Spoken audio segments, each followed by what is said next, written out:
നമസ്കാരം, എല്ലാവർക്കും പ്രവാസി മലയാളിയിലേക്ക് സ്വാഗതം.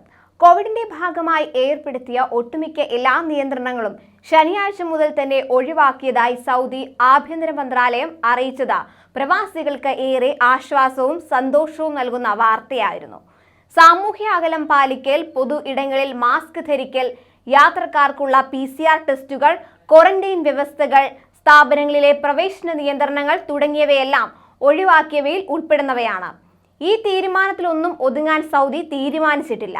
പിന്നാലെ പ്രവാസികൾക്ക് അടുത്ത ആശ്വാസ വാർത്തയുമായി എത്തിയിരിക്കുകയാണ് സൗദി അറേബ്യയിലേക്ക് വരുന്ന യാത്രക്കാരിൽ നിന്ന് ക്വാറന്റൈൻ പാക്കേജ് സഹിതമുള്ള ടിക്കറ്റ് നിരക്ക് ഈടാക്കിയ എയർലൈൻ കമ്പനികൾ ക്വാറന്റൈൻ പണം തിരിച്ചു നൽകണമെന്ന് സൗദി സിവിൽ ഏവിയേഷൻ അതോറിറ്റി ആവശ്യപ്പെട്ടിരിക്കുകയാണ്. എല്ലാ കമ്പനികളും ഈ നിർദ്ദേശം പാലിക്കണമെന്നും വ്യവസ്ഥ ലംഘിച്ചാൽ നടപടികൾ സ്വീകരിക്കുമെന്നും അതോറിറ്റി മുന്നറിയിപ്പ് നൽകിയിട്ടുണ്ട്. ഇന്നലെയാണ് സൗദിയിലേക്ക് വരുന്നവർക്കുള്ള ഹോം ക്വാറന്റൈനും ഹോട്ടൽ ക്വാറന്റൈനും ഒഴിവാക്കിയതായി ആഭ്യന്തര മന്ത്രാലയം പ്രഖ്യാപിച്ചത്. കോവിഡ് രോഗം നിയന്ത്രണ വിധേയമായതിന്റെ പശ്ചാത്തലത്തിലായിരുന്നു തീരുമാനം. സൗദിയിലേക്ക് വരുന്നവർ ആന്റിജൻ ടെസ്റ്റോ PCR പരിശോധനയോ നടത്തേണ്ടതില്ല. കോവിഡിനെതിരായ വാക്സിനേഷൻ എടുത്തിരിക്കണം എന്ന നിബന്ധന മാത്രമാണ് സൗദിയിലേക്കുള്ള യാത്രക്കാർ ഇനി മുതൽ പാലിക്കേണ്ടത്. സന്ദർശക വിസയിൽ എത്തുന്നവർ സൗദിയിലുള്ള സമയത്ത് കോവിഡ് ബാധിച്ചാൽ ചികിത്സയ്ക്ക് ആവശ്യമായ ഇൻഷുറൻസ് പോളിസി എടുത്തിരിക്കണം. നേരത്തെ പ്രവേശന നിരോധനം ഏർപ്പെടുത്തിയവയെല്ലാം പിൻവലിച്ചതായും അതോറിറ്റി അറിയിച്ചു. കോവിഡ് വ്യാപനത്തിന്റെ പശ്ചാത്തലത്തിൽ ചില രാജ്യങ്ങൾക്ക് ഏർപ്പെടുത്തിയ വിമാനവിലക്കും ഒഴിവാക്കിയതായി ആഭ്യന്തര മന്ത്രാലയം വ്യക്തമാക്കുകയുണ്ടായി.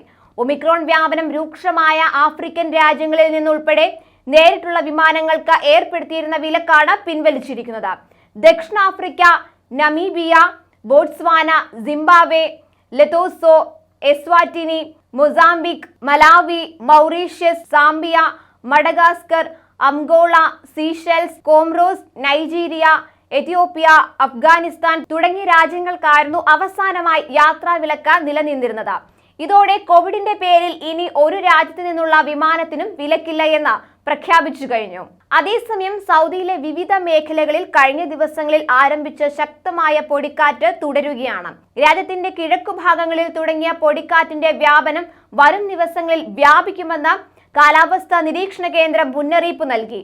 റിയാദിന്റെയും കിഴക്കൻ പ്രവിശ്യയുടെയും ചില മേഖലകളിലും വെള്ളിയാഴ്ച ശക്തമായ പൊടിക്കാറ്റിന് അല്പം ശമനം വന്നതായും മഴ പെയ്യാനുള്ള സാധ്യത പ്രതീക്ഷിക്കുന്നതായും അൽ ഖസീം സർവകലാശാലയിലെ കാലാവസ്ഥാ വിഭാഗം മുൻ പ്രൊഫസർ ഡോക്ടർ അബ്ദുള്ള അൽ മസ്നദ് ചൂണ്ടിക്കാട്ടി. പൊടിക്കാറ്റ് രാജ്യത്തിന്റെ തെക്കു ഭാഗത്തുള്ള നജ്റാൻ, അസീർ പ്രദേശങ്ങളിലേക്ക് നീങ്ങാൻ സാധ്യതയുള്ളതായും അദ്ദേഹം പറഞ്ഞു.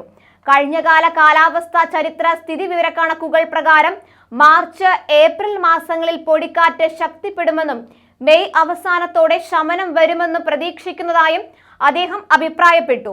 സൗദിയുടെ വിവിധ പ്രദേശങ്ങളിൽ പൊടിക്കാറ്റ് ശക്തി പ്രാപിച്ചു വരികയാണെന്നും സാധാരണ ജനജീവിതം തടസ്സപ്പെട്ടതായും റിപ്പോർട്ടുണ്ട്.